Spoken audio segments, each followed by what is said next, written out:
50 years ago, Thruxton, the UK's fastest race circuit, played host to an important, yet largely forgotten race. Vauxhall were coming back to their sporting roots, and on this very day some 5 decades ago, 20 stunning HP Firenzas took to the track in the hands of famous racing drivers to launch Vauxhall's new performance coupe. So why do so few people know about that race and this car? Well, sit back as we're going to discover the history of the iconic Droop Snoot, explore its performance and understand why just 204 examples were ever built. The Firenza was first introduced in May 1971. The flat-nosed design was essentially a coupe version of the Viva HC, which had been introduced a year earlier, but with a distinctive coupe body style to compete with the Ford Capri and forthcoming Morris Marina coupe. Aesthetically, it was a looker, but the performance was adequate. 1971 also saw the formation of dealer Team Vauxhall, after the efforts of Bill Blindenstein and Jerry Marshall through the 60s started associating Vauxhall with motorsport success once again.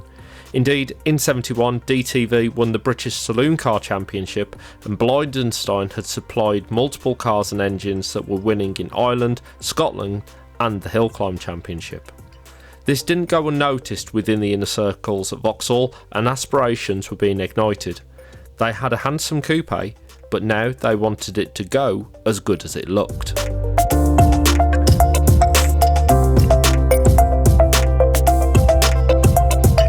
This, however, would prove to be the biggest problem.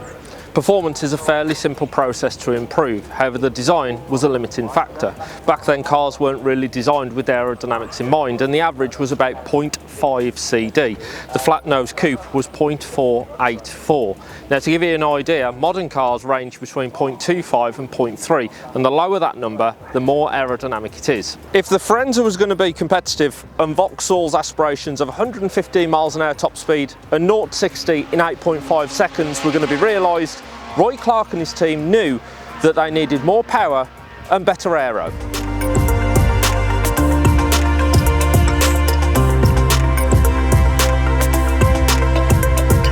Step forward Wayne Cherry, Assistant Design Director at Vauxhall. He suggested body modifications should be considered, but changing the already set tooling for Firenza would be financially unviable. Nevertheless, a styling exercise, Black Coupe, was tested in Myra's wind tunnel, and the now recognisable nose cap achieved substantial gains, taking the drag coefficient down to just 0.404 CD. Performance-wise, and to keep costs down, parts were sourced from other existing production programs, mostly the Magnum program and front suspension and brakes from the Ventura. To achieve the desired performance with the improved aero, and to take the fight to the likes of the Dolomite Sprint, Ford RS 1600 and RS 2000, they needed at least 130 horsepower. This fell to Dave Wright. Vauxhall had a fairly new engine, the Slant 4, which had been introduced in 1966. There was multiple displacements available, with the 1.6 litre 1599cc pushing out 72 horsepower. In 1972, a much larger 2279cc or 2.3 litre unit was introduced, and having tried various camshaft profiles with the existing twin carburettor design, Wright had achieved an output of 131 horsepower. Combined with a new 5-speed manual ZF gearbox, the car was, on paper, ready. Better aero, drag reduced by 16.5% and enough power. The prototype was sent to Millbrook to test the performance, and a short time later came a phone call. 0 to 60 had been recorded at 7.5 seconds, 1 second better than target and quicker than the 3 litre Capri. The top speed was recorded at 120.4 miles per hour, 5 miles an hour more than target. At a later press launch event and in the hands of Paul Ferreira, ex-Ferrari F1 driver, he claimed a top speed of 129.4. Praise for the HP Firenza was high.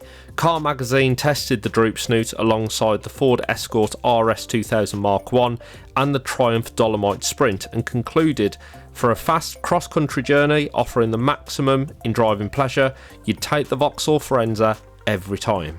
And so, with glowing reviews and proven performance, the high-performance Firenza, complete with a GRP moulded nose cone and 2 pairs of Sibby headlights behind toughened glass covers, was launched in 1973. It was widely recognised as the Droop Snoot, but officially marketed as the HP Firenza, while its flat-nosed sister was renamed Magnum. Everything seemed to be right, and Vauxhall were expecting some 30,000 sales of the Droop. So what went wrong?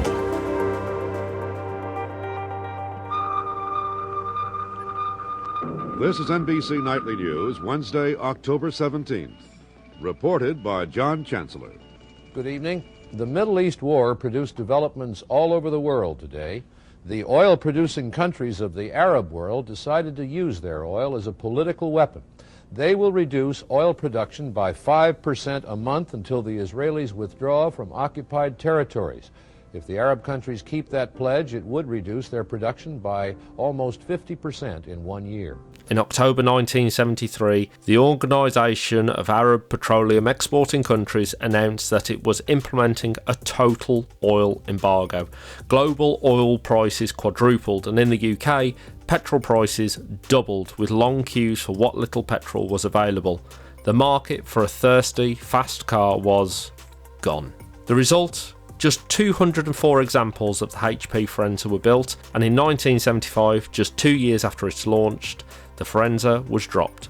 A planned facelift for 1976 was also shelved. That would have seen a short tail spoiler added and taken that drag down to just 0.33 CD and a bigger 2.5 litre engine. The Droop did, however, make one final appearance in 1976. With an abundance of nose cones left, Vauxhall applied it to the Magnum estate to create the Vauxhall Sports Hatch. Sadly, this also failed to capture huge sales numbers, with even fewer, just 197, being built. 50 years on then, the Droop Snoot remains a largely misunderstood and often forgotten piece of motoring history. Today, very few people know what the Droop Snoot is, but those who do hold it in high regard. Its failure should be attributed to external factors no one saw coming. If it had sold in its thousands, perhaps the Droop would be far better remembered and far more celebrated than what it is. But for those here today, and I'm sure for many of you watching this video now, this remains a very special car. In many ways, its unexpected fate and its rarity elevate it beyond anything the original designers of the car could have ever hoped for.